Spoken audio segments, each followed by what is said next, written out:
ఎలా పేరు వచ్చిందో నేను మీకు ఒక చిన్న కథ ద్వారా వివరించబోతున్నాను.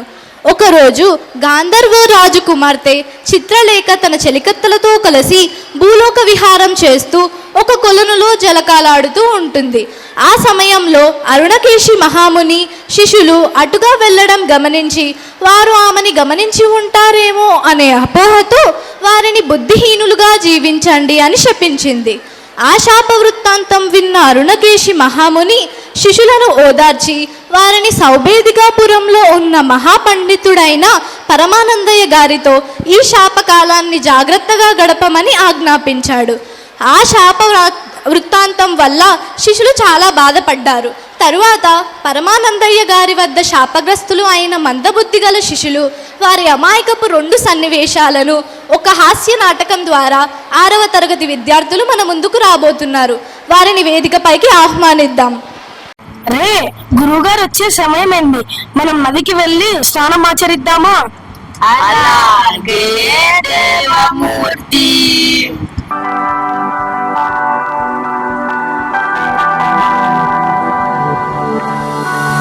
రే, నీళ్లు చాలా చల్లగా ఉన్నాయి కదరా. అవునురా, నీళ్లు చాలా చల్లగా ఉన్నాయి. ఓం సూర్యాయ నమః, ఓం సూర్యాయ నమః, ఓం సూర్యాయ నమః. అందరూ ఆశ్రమానికి వెళ్దాం పదండిరా. అలాగే ఫనీ.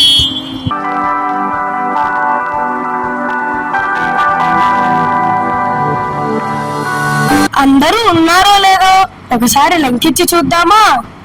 సరే స్వామి. 1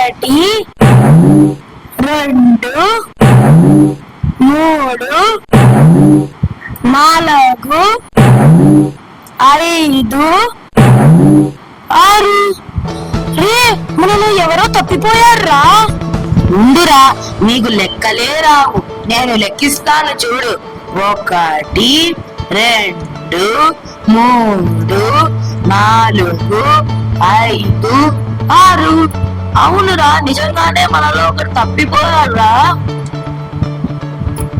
రే, నీకేమీ తెలియదు, నేను లెక్కిస్తాను చూడరా.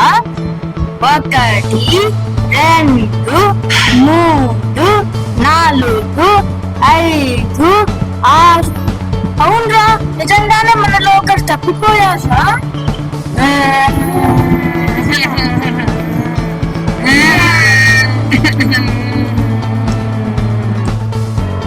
ఏమిటంట్రా నాయల్లారా, ఎవరో పోయినట్లు ఆ బాధలు ఆ శోకాలేమిట్రా? అవును గురువు గారు, మీరు చెప్పింది నిజమే. మేము నదికి వెళ్లి స్నానం చేస్తున్నామా, అక్కడ మాలో ఒకరు తప్పిపోయారు. ఏమిట్రా మీరు చెప్పేది? నిజమండి గురువు గారు. మీరు సరిగ్గా లెక్కించారా? లెక్కించామండి గురువు గారు. ఉండండ్రా, నేను లెక్క పెడతాను. 1 2 3 4 5 6 7. అందరూ ఉన్నారే. ఓరి వెదవల్లారా, మీరందరినీ లెక్కించి మిమ్మల్ని మీరు లెక్కించడం మర్చిపోయారు. అమ్మయ్యా, మనల్ని ఈ రోజు గురువు గారు లెక్కించడం వల్ల మనం అందరం బ్రతికే ఉన్నాం. అవునురా, ఆమె తెలివి తెల్లారినట్టే ఉందిలే. ఇక మీ సాధన మొదలు పెట్టండి. ఏవండి, ఏమిటే? వర్షాలు రావడం చేత మీరు 2 నెలలుగా పురాణ ప్రసంగాలకు వెళ్ళకపోయేసరికి ఇంట్లోని సామాన్లన్నీ అయిపోయాయి. మీరు వెళ్ళి వస్తే గానీ మనకు జరుగుబాటు కాదు. అవునా? అయితే రేపే మా ప్రయాణం. శిష్యులారా, రేపు మనం గ్రామానికి వెళ్తున్నాం కాబట్టి అందరూ సిద్ధంగా ఉండండి. అలాగే గురువు గారు.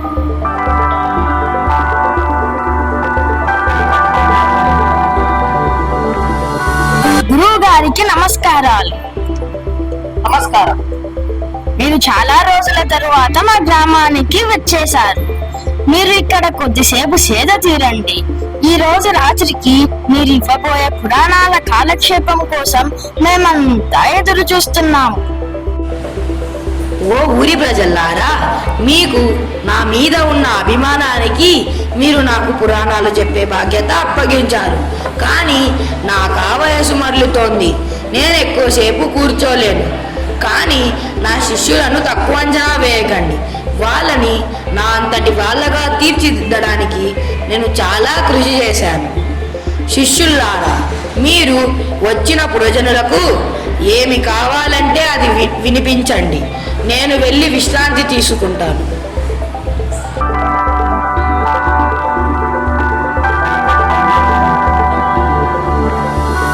ఒకటవ రోజు పురాణ కాలక్షేపం.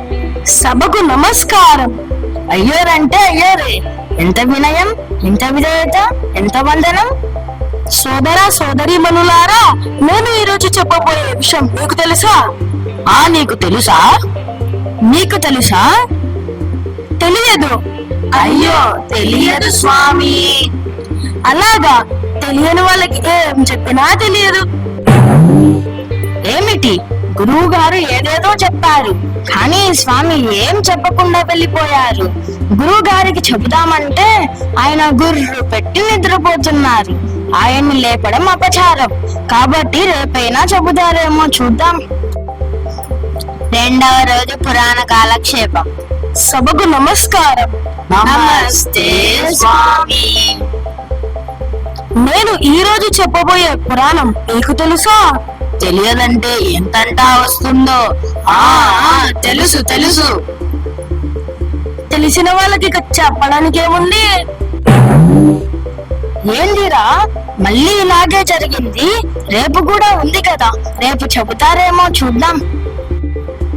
మూడవ రోజు పురాణ కాలక్షేపం. సభకు నమస్కారం. నమస్తే స్వామి. నేను చెప్పబోయే పురాణం మీకు తెలుసా? తెలుసు తెలుసు. తెలియదు. ఈ మాత్రం దానికి నేనెందుకు? తెలిసిన వాళ్ళు తెలియని వాళ్ళకి చెప్పుకోండి. రే, వీళ్ళు ఏం చెప్పలేదురా.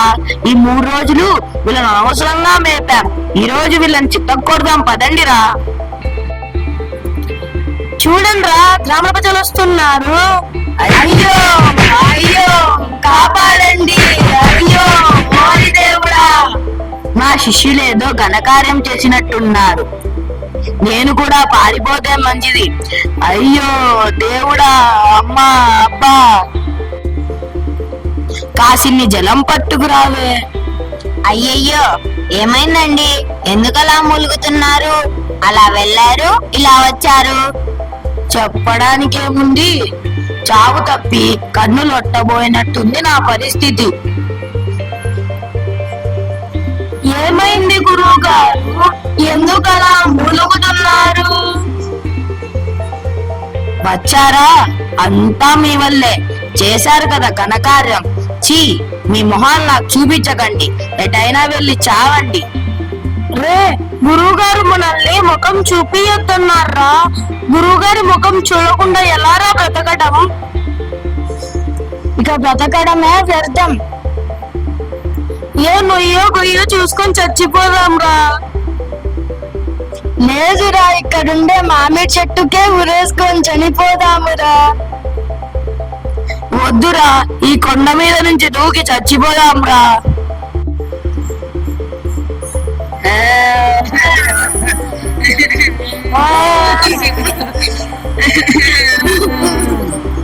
ఏమైందిరా, ఎందుకు ఏడుస్తున్నారు? మీరే కదా గురువు గారు మా ముఖం చూపియద్దన్నారు, అందుకే మేము చచ్చిపోవాలనుకుంటున్నాం గురువు గారు. సరేలే, జరిగిందేదో జరిగిపోయింది. ఇక మీదట ఈ తప్పులు చేయకండి. అలాగే గురువు గారు, మమ్మల్ని క్షమించండి గురువు గారు. సరే, క్షమించానులేండి. అమ్మయ్యా, గురుగారు మనల్ని క్షమించేశారా?